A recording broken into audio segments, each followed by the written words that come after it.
Hi guys, my name's Madison. This is my first vlog video? Vlog? Vlog. Vlog video is a bit redundant. Um, my first topic for today is about Sarah's face. And if you don't know who Sarah is, there's a link to her Tumblr down in the thingy below, even though nobody's probably watching this except her. But check it out. She's probably my best online internet buddy. Yeah.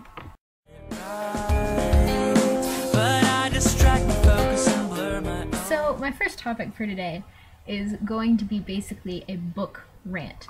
I don't know if any of you have read The Catcher in the Rye, but if you have, you know how awesome of a narrator Holden Caulfield is, and that in the end, he has a run-in with a creeper.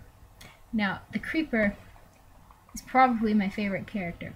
And the first time I read the creeper part, I was like, oh, surely he's just like lost somebody, or he has a reason to be acting like this. And so I went and I talked to my old English teacher about it, and he was like, no, he's probably a creeper. Now, I don't know if any of you have ever had characters that you loved and then you were like, oh crap, they suck, or they're bad, or they're creepers. But this guy is one of them.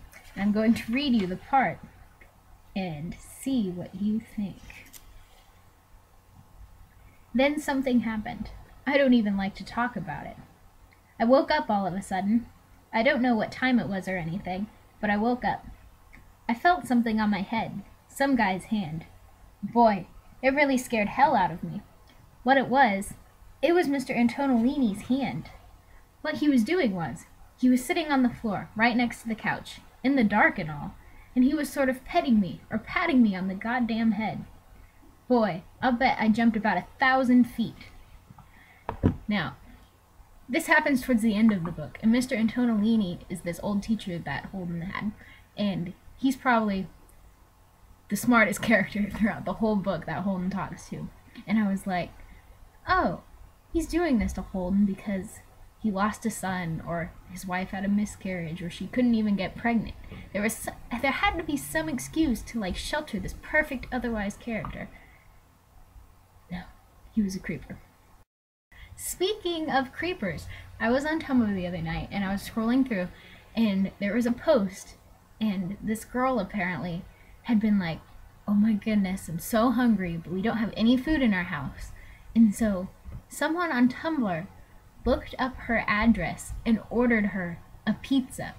And so she had a picture and she was holding up the pizza and she was like, I'm flattered, but I'm really creeped out right now, but thank you for the pizza. And so I was like, is this like creepy, or is it just like, oh, you're my friend on like a caring sort of thing? So that's something that I've been thinking about, like, was it meant as a creeper thing, or was it meant as a friend thing? Because she obviously took it as a semi-creeper thing. And so you can comment below your thoughts on whether that was creepy or caring. And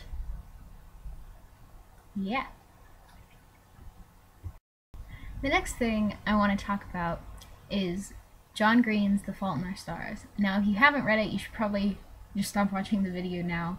But seeing as Sarah has read it, I'm not too worried. What I was thinking is I don't really want to talk as much about the story as I do the characters. I think that the way John Green writes it, you've become so attached to the characters that when one of them dies in the end, your heart just wrenches. And so I was talking to my friend about this after I made her read the book, and she was like, I didn't cry when I read it, but it still like affected me. And I was like, how could you not have cried when you read this book? I bawled like the last 100 pages because my favorite character was dying. And I think we all become attached to characters that way, but I was like, why didn't she become attached to this character like I did? And so I was thinking about this, and I figured out that because, how do I want to word this? Characters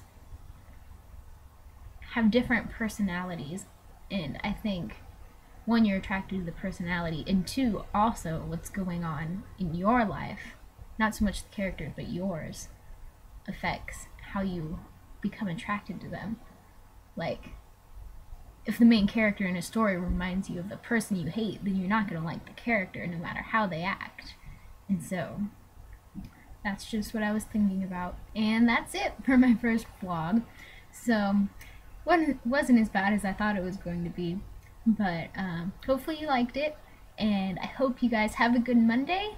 And if you somehow thought this was really good, you can subscribe. And hopefully I'll make one of these tomorrow.